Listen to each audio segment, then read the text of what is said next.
Tumsifu Yesu Kristo. Tumsifu Yesu tena, wana Padre Pio. Nashukuru Mungu kwa kila mmoja wetu na kwa yote ambayo Mungu anazidi kututendea katika maisha yetu. Ni kuendelea kuweka imani yetu kwa Mwenyezi Mungu, ni kuendelea kuweka matumaini yetu kwa Kristo. Tunapomtumainia Mungu, tunapomsadiki Mungu, anazidi kutenda, anazidi kutuongoza katika maisha. Tusichoke kusali. Usichoke kusali. Vita ni vingi, lakini wewe kama tumainie Mungu. Tumsifu Yesu Kristo. Tunapata somo kutoka Samueli wa kwanza sura ni ya 17, tutasoma kuanzia 41 hadi na 7. Yule Mfilisti naye akaanza kumwendea Daudi, na yule aliyemchukulia ngao yake akiwa mbele yake. Yule Mfilisti alipoangalia na kumwona vizuri Daudi, alimdharau, kwani Daudi alikuwa kijana tu, mwenye afya na wa kupendeza. Goliathi akamuuliza Daudi, sasa hiyo fimbo ni ya nini? Unadhani mimi ni mbwa hata unijie kwa fimbo? Mfilisti huyo akamlaani Daudi kwa miungu yake. Mfilisti akamwambia Daudi, njoo kwangu, mwili wako nitawapa ndege wa angani na wanyama wa porini. Lakini Daudi akamwambia Goliathi, wewe unanijia kwa upanga, mkuki na sime, lakini mimi ninakujia kwa jina la Mwenyezi Mungu wa majeshi, Mungu wa askari wa Israeli, ambaye wewe umemtukana. Siku ya leo Mwenyezi Mungu atakutia mikononi mwangu. Nitakubwaga chini, nitakukata kichwa chako, na miili ya wanajeshi wa Wafilisti nitawapa ndege wa angani na wanyama wa porini. Ndipo dunia nzima itakapojua kuwa Mungu yuko katika Israeli. Watu wote waliokusanyika hapa leo watajua kuwa Mwenyezi Mungu hahitaji mikuki wala sime kuwaokoa watu. Hii ni vita ya Mwenyezi Mungu, naye atawatia nyinyi nyote mikononi mwetu. Neno la Mungu. Tumsifu Yesu Kristo. Tumsifu tena, wana Padre Pio.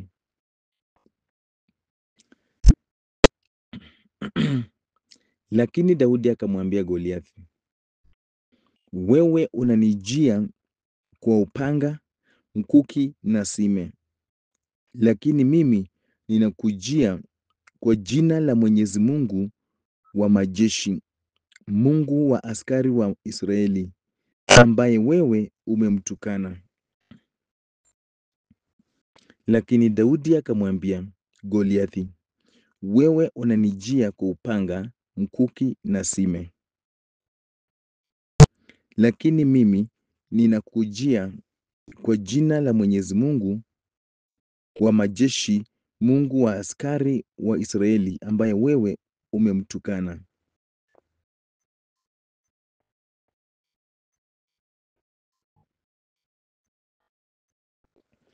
Tumsifu Yesu Kristo. Tumsifu tena, wana Padre Pio. Daudi na Goliathi. Daudi na nani? Na Goliathi. Goliathi anapojiweka kwenye mstari wa mbele kuja kupambana na Daudi, hajui kwamba Daudi amepakwa mafuta.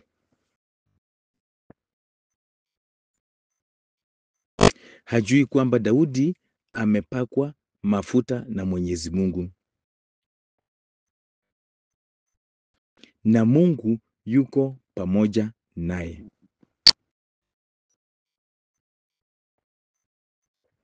Huyu Mfilisti, huyu Goliathi anataka vita na Daudi, yuko tayari kupigana na Daudi na ajui Daudi amepakwa mafuta na Mwenyezi Mungu.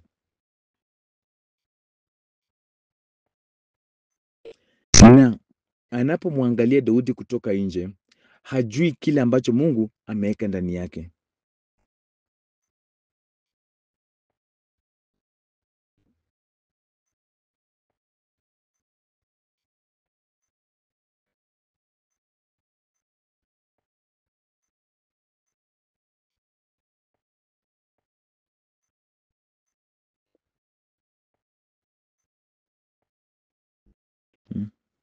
Hajui kile ambacho Mungu ameweka ndani yake.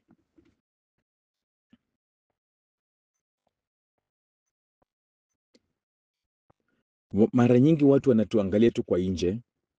Watu watakuangalia kwa nje wakudharau, wafikirie we ni mama wa kawaida. Hawajui kile ambacho Mungu ameweka ndani yako.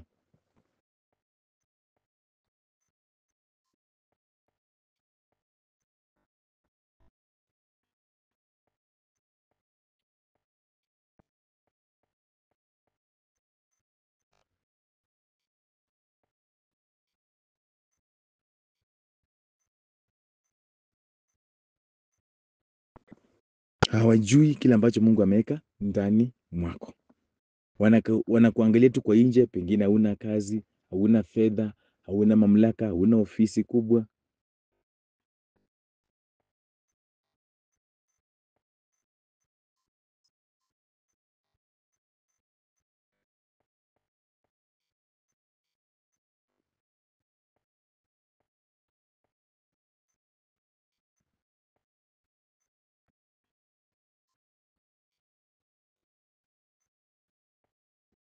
Hapo watafikiria kwamba watakuweza.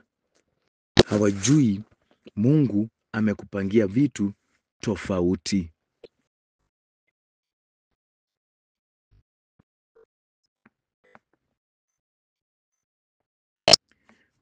Goliathi wako, Mfilisti wako anayekupiga vita, anatumia silaha za kibinadamu kama huyu Goliathi. Ndio maana Daudi anamwambia, wewe unanijia kwa upanga, mkuki na sime.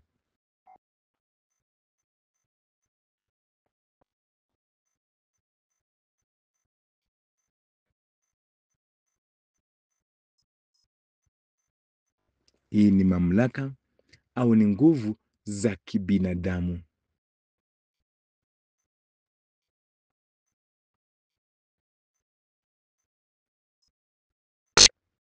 Ndizo hizo adui zako wanatumia kuja kukunyanyasa, kuja kutesa. Na hakuna vile nguvu za kibinadamu zitashinda za Mwenyezi Mungu.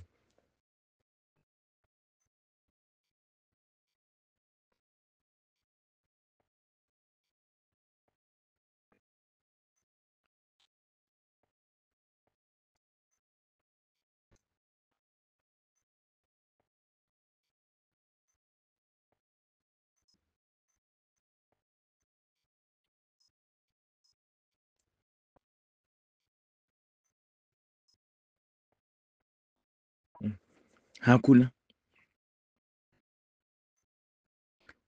Wafilisti wako watatumia silaha za kibinadamu, wengine watatumia maofisi zao, mamlaka zao, watatumia uganga, uchawi, vitu tu za kibinadamu. Daudi akamwambia Goliathi, lakini mimi ninakujia kwa jina la Mwenyezi Mungu. Jina lake Mwenyezi Mungu lina nguvu, lina uponyaji.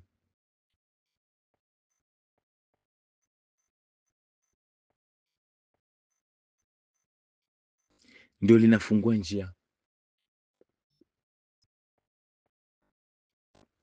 linaleta ushindi katika maisha ya kila mmoja wetu. Jina lake Mwenyezi Mungu. Kumbukeni akina Petro, yule kiwete waliompata pale njia kwenye mlango wa kanisa, walisema kwa jina lake Mwenyezi Mungu simama.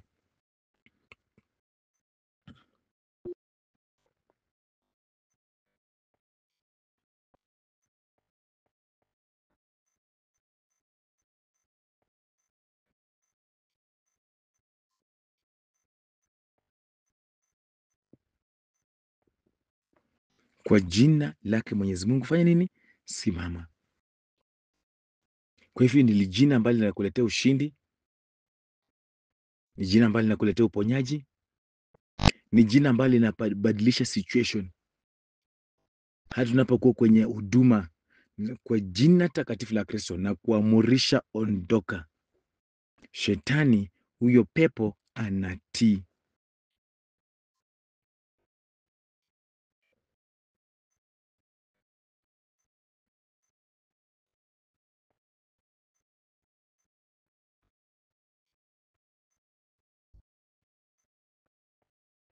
Anaondoka kwa sababu tumemwamurisha kwa jina lake Mwenyezi Mungu. Sasa Daudi anajua ni silaha gani atatumia kwenye vita, kwa sababu anajua hivi vita ni vyake nani? Mwenyezi Mungu.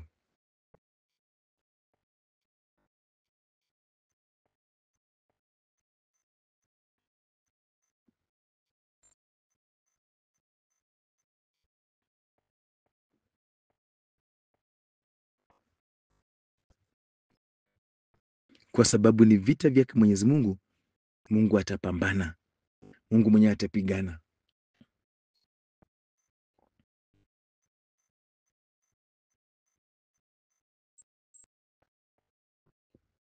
Na uwezi ukapigana na Mwenyezi Mungu ukamshinda Mungu. Utaanzaje kushinda Mungu?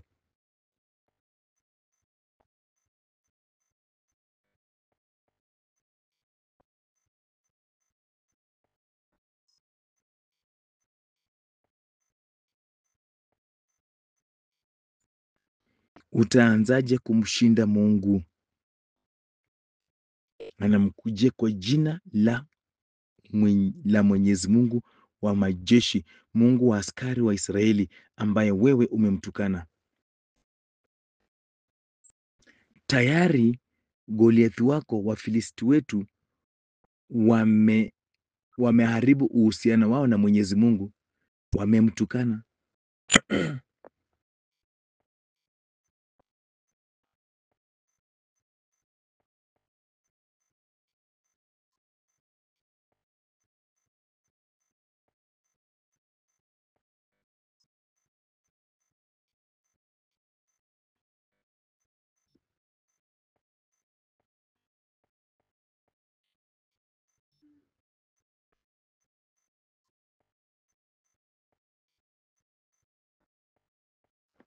Wamemtukana nani? Mwenyezi Mungu. Tayari uhusiano wao na Mungu umeharibika, lakini sisi uhusiano wetu na Mwenyezi Mungu bado uko na uko kabisa, uko imara.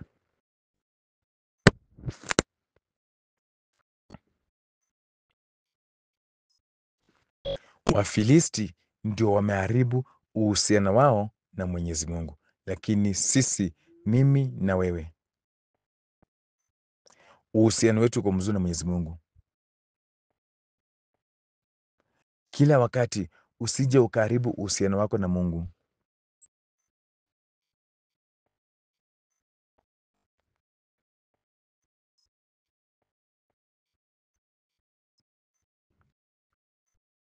Maana kwa kuwa na uhusiano mzuri na Mwenyezi Mungu, mambo inafunguka. Kwa kuwa na uhusiano mzuri na Mwenyezi Mungu, baraka zinaingia.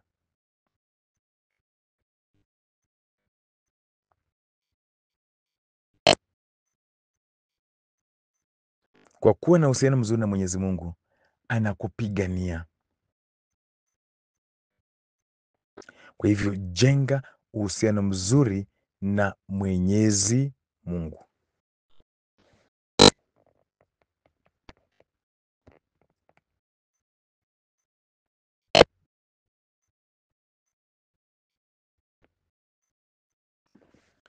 Huo unasikia hata watu wanatuambia, unajifanya unasali sana, tutaona huyu Mungu gani? Ujue hii sio matusi kwangu, ni matusi kwa nani?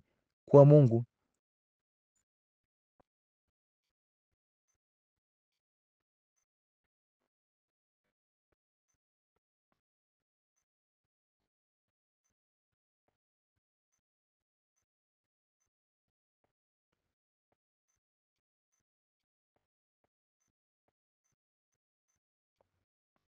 ni matusi kwa nani? Kwa Mungu. Acha waharibu uhusiano wao na Mwenyezi Mungu, sisi tujenge uhusiano wetu na Mungu.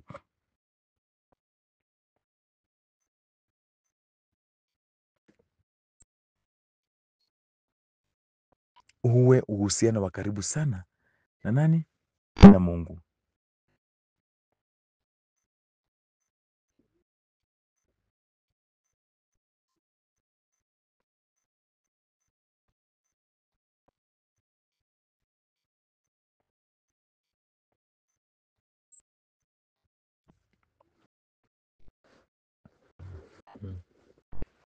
Na tujue silaha yetu ni hilo jina la Mwenyezi Mungu. Hilo jina lake Mwenyezi Mungu ndio silaha yetu, ndio tutatumia napoenda kwenye vita, napoenda kwenye kupambana. Naona Mfilisti na alianza kumwendea Daudi. Yule Mfilisti alipoangalia na kumwona vizuri Daudi, alimdharau. Ni mara ngapi watu wanatudharau?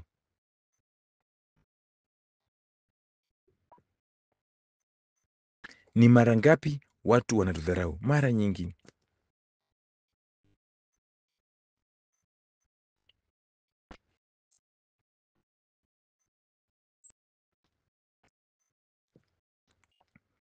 Mara nyingi watu wanatudharau, wanatuangalia pengine miili zetu, wanaangalia hatuna chochote kwenye mfuko, hatujui mtu yoyote nini, hawajui tuko na Mungu. Ndio hapo madharau inaanza.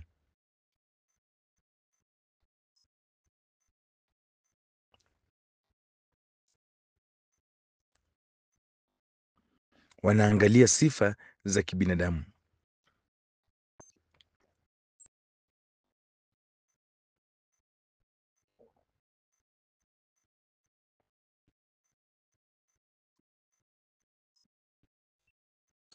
Wanaangalia sifa za kibinadamu, na hapo ndio wanaanza kutudharau.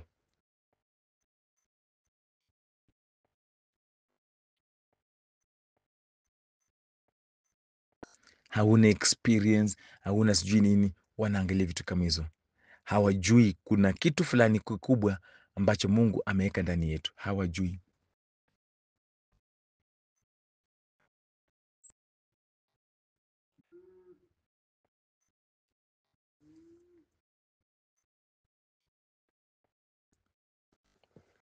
Mm.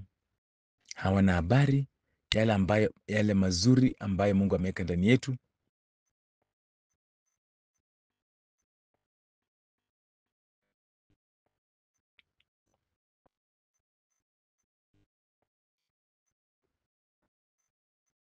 Hawana habari.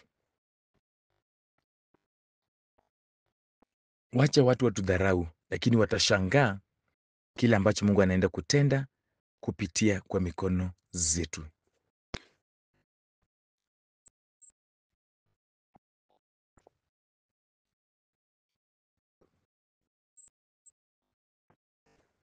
Watashangaa miujiza, watashangaa ushindi ambao Mungu anaenda kutuwekea katika mikono.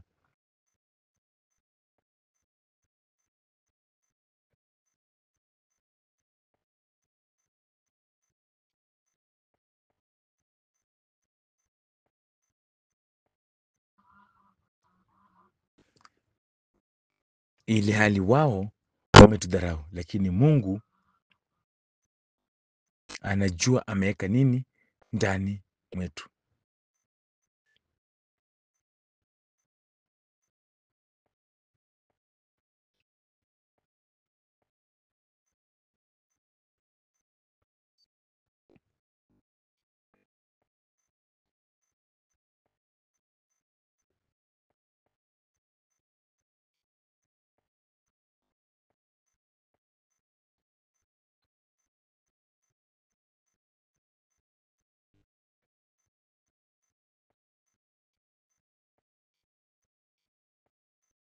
Mungu anajua ameweka nini ndani mwetu. Wacha tu watudharau.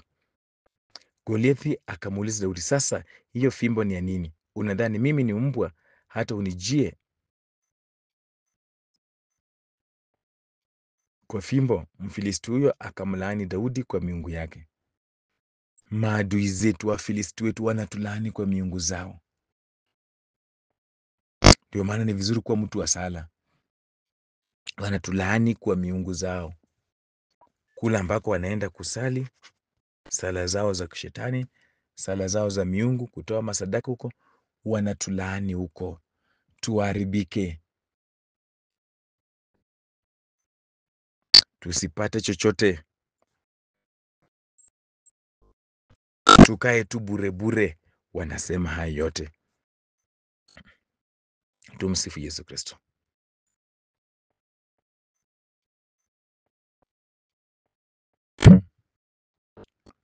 Kulaaniwa kwa miungu yao ni kitu kibaya.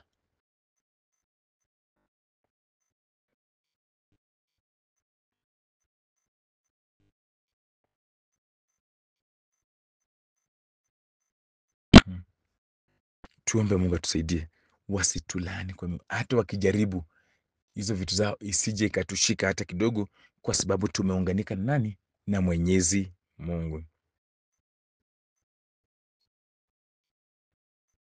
Mfilisti akamwambia Daudi, njoo kwangu, mwili wako nitawapa ndege wa angani na wanyama wa porini. Yaani Wafilisti wako na uhakika kwamba wanaenda kutuangamiza.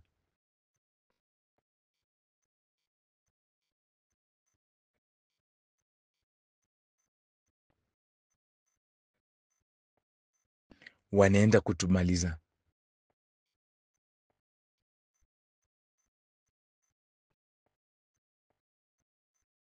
Wako na uhakika.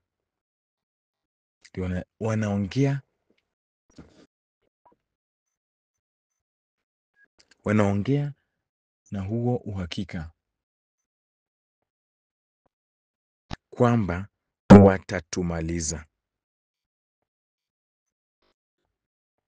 Tumsifu Yesu Kristo. Daudi anamwambia Goliathi hivi, baada ya hizi majigambo zote, namwambia wewe unanijia kwa upanga, mkuki na sime, lakini mimi ninakujia kwa jina la Mwenyezi Mungu wa majeshi, Mungu wa askari wa Israeli, ambaye wewe umemtukana. Daudi anaenda kupigana kwa jina lake Mwenyezi Mungu, na anamhakikishia pia yeye, naambia huyu Mungu umemtukana. Kumbe hawa watu wanapotutukana sisi wanamtukana Mungu.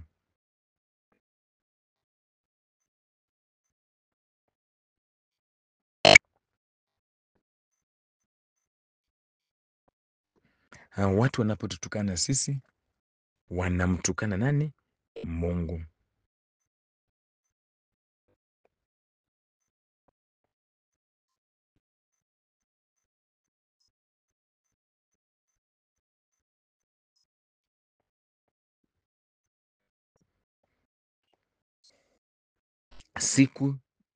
Daudi akamwambia, siku ya leo Mwenyezi Mungu atakutia mikononi mwangu. Ni Mungu atafanya yote.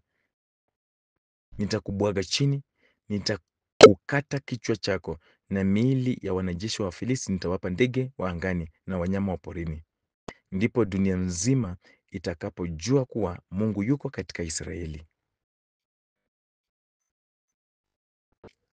Ushindi ambao Mungu anaenda kutupea ni kuonyesha watu wajue kwamba kuna Mungu wapi? Israeli. Changamoto ambazo unapitia, vita ambavyo unapigwa, vita ambavyo unapitia ukipigwa na ukisumbuliwa kwa njia moja au nyingine, naomba Mungu akakupe ushindi mkubwa, ili watu wajue kwamba kuna Mungu Israeli.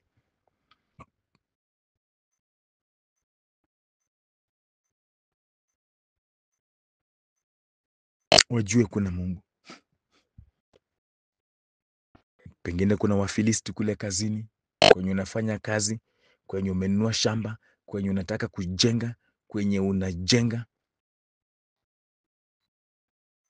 kwenye biashara, kwenye soko kule ambako unaenda, kwenye maisha ya watoto wako, kuna magoliathi wanataka kuingia kuwasambaratisha.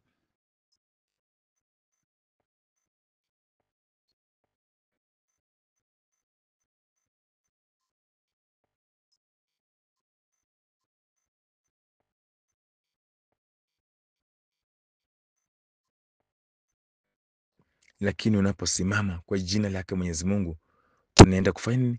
Kushinda haya yote.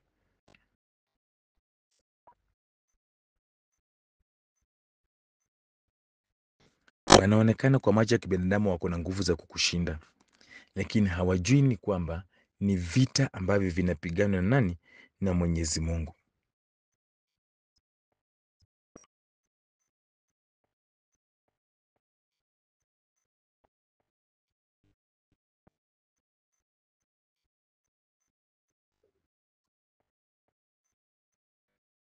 Mm. Vita ambavyo vinapiganwa na nani? Na Mwenyezi Mungu. Na Mungu anaenda kutupea ushindi mpaka watajua kwamba unaposali, unapoamuka kusali, unapoenda adoration, haufanyi kazi ya bure. Kuna Mungu ambaye unamuitisha. Watu wote waliokusanyika hapa leo watajua kuwa Mwenyezi Mungu hahitaji mikuki wala sime kuwaokoa watu. Mungu hahitaji chochote. Mungu ni Mungu. Hahitaji msaada wa mtu yeyote kuokoa watu wake. Anapoamua kuokoa watu wake, anawaokoa. Hii ni vita ya Mwenyezi Mungu, naye atawatia nyinyi nyote mikononi mwetu.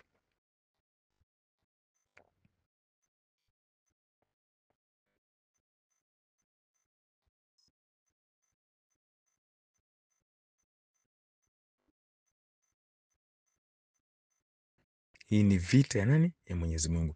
Jamani, kwa sababu tumeambiwa vita ni vya Mwenyezi Mungu, wacha kung'ang'ania, mwachie mwenyewe afanye nini? Akakupiganie.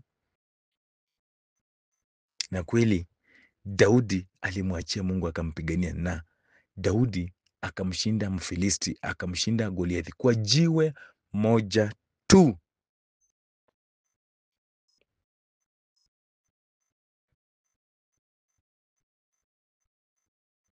Goliathi alikuwa chini, stori zake, kesi yake ilikuwa ifanya nini? Imeisha. Tuombe Mungu atusaidie. Vita vyetu tupigane kwa jina la Mwenyezi Mungu. Kwa jina la Baba na la Mwana na Roho Mtakatifu. Katika jina takatifu la Kristo. Mungu, nakushukuru kwa wakati huu. Nakushukuru kwa yote ambayo umetufundisha siku ya leo, kwamba vita vyetu tupigane kwa jina lako wewe Mwenyezi Mungu, maana ni wewe mwenyewe unapigana.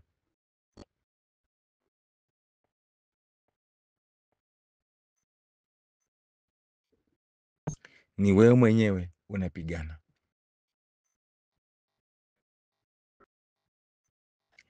Tuko na wakina Goliath wengi, Wafilisti wengi ambao wanatutesa na wako tayari kuja kupigana na sisi katika maisha yetu. Mungu, usituache watushinde, tutetee na utupiganie katika maisha.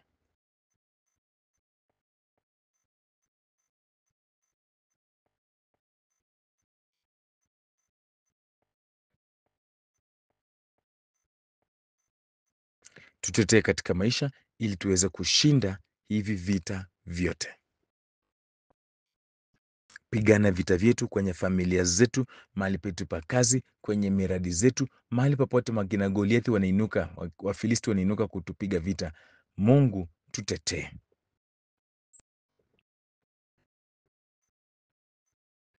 Pia Mungu, ukakutane na mahitaji ya kila mmoja wetu, mahitaji ya familia zetu, mahitaji yetu ya kibinafsi, mahitaji ya watoto wetu, mahitaji ya kazi ambazo tunafanya, huduma ambazo tunafanya. Tunaomba Mungu ukajibu. Natangaza surprise miracles juu yetu sisi wote, na Mungu mwenyewe akatujalie ushindi. Nashukuru Mungu Baba, nashukuru Mungu Mwana, nashukuru Mungu Roho Mtakatifu, nashukuru na Padre Pio kwa maombezi yake. Padre Pio, endelea tu kutuombea, na Mama Bikira Maria, zidi na kutuombea pia sisi tuweze kupata ushindi. Naenda kuwabariki. Bwana awe nanyi, awabariki na kuwalinda Mungu Mwenyezi, Baba na Mwana na Roho Mtakatifu. Tumsifu Yesu Kristo. Asanteni sana wana Padre Pio, ni Father Aga. Tumsifu Yesu Kristo.